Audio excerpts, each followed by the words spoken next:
me play that one more time. One more time.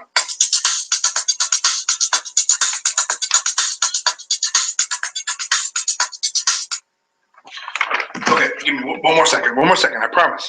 Information's coming. Okay. A super cool intro, right?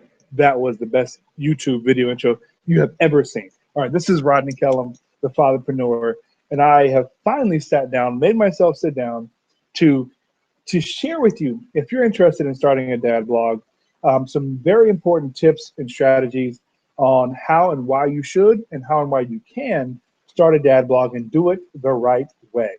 So thank you for tuning in. By the way, again, my name is Rodney Kellum, and just a little bit about me. I am a former workaholic who used to leave when his son was asleep, come home when he was doing the same, missing an entire chunk of his life.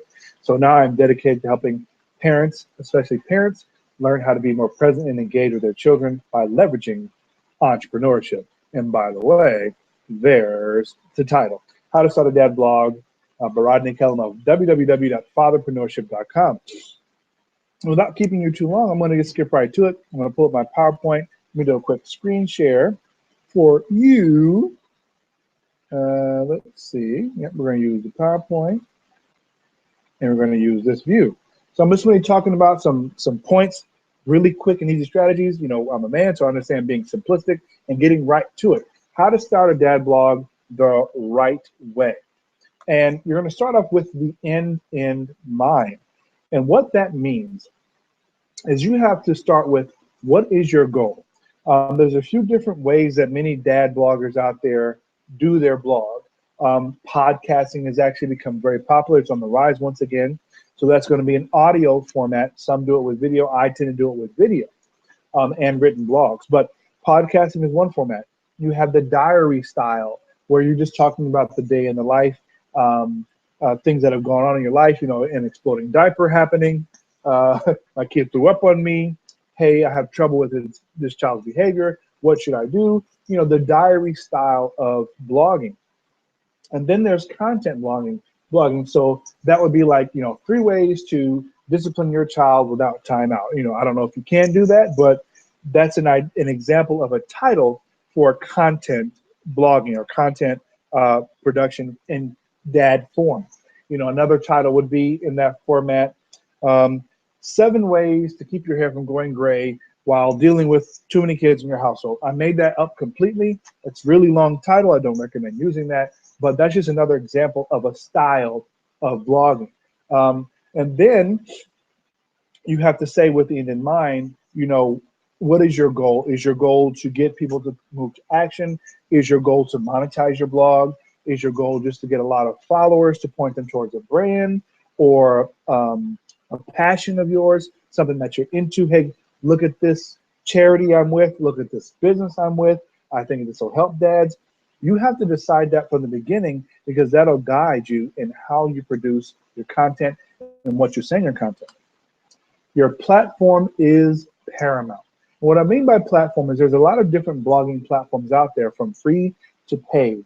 There's platforms where you don't actually own your own content. I'll name a few. That would be like Google's Blogger, where it's a great tool, but you don't own that tool. So let's say you do happen to become successful and you get tons of traffic, you will actually end up having to pay for that traffic to be hosted, and they're going to give you limitations of what you can talk about. So if you are going to be someone who's doing like an affiliate offer or a business on the back end, they may not like your type of business and they very well may shut you down.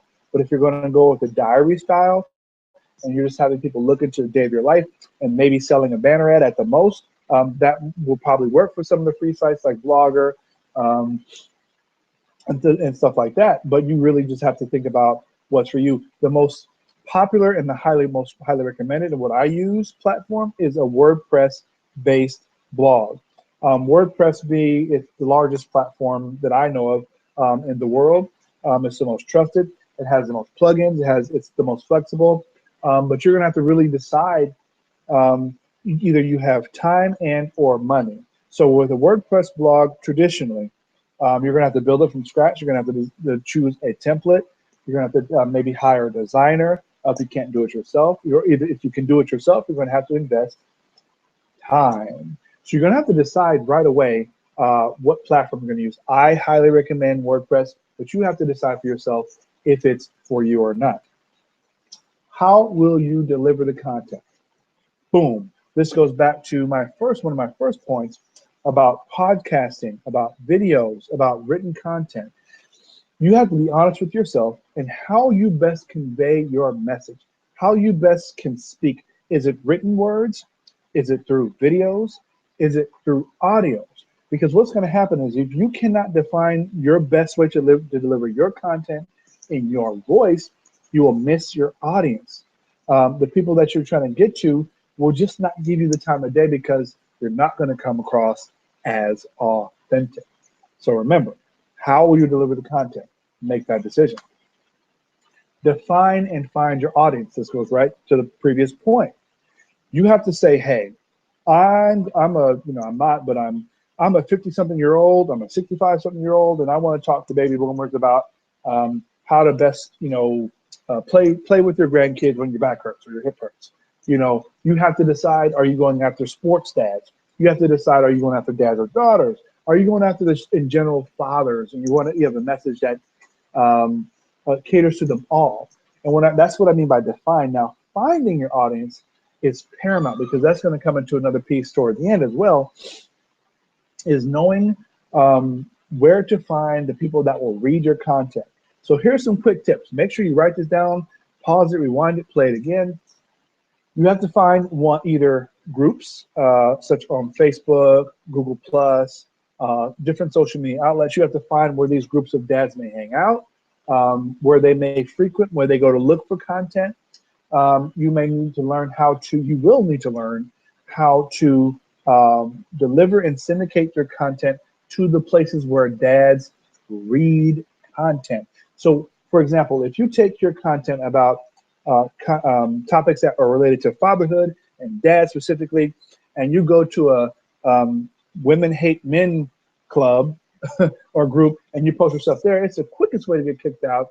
It's the quickest way to get marked as spam and possibly get your social media account or accounts shut down, including YouTube if you decide to use YouTube. So please be careful and just give your content to the people that want your content, because nobody likes spam, and doing it the wrong way is spam. Now, this is the end of my show, so my slideshow. So I'm gonna come back real quick. I'm gonna stop for a second and show you my unshaved face. I got a 6:30 o'clock shadow. So what I'm gonna dive into just a little bit further about finding your audience. So when it comes to finding your audience, it's something called syndication. If you're going to put your stuff out to Google and YouTube and Yahoo and Bing to get found, you want to put it in places that are going to give you. I'm going to give you a nugget. Make sure you hold on. You want to put it in places that give you social interaction, meaning if it's on Facebook, likes, comments, shares. Google Plus, likes, 1+1s, comments, and shares. It's like social currency now.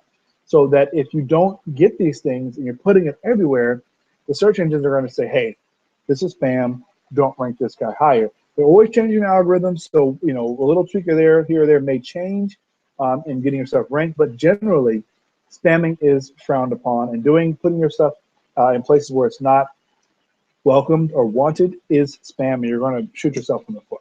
So I hope I've given you some great tips. I actually have another cool, you hold on. Let me get my music ready. Hold on, I said. I'm going to get my music ready. Just like that really cool intro, I'm going to play it one more time. Flashy outro.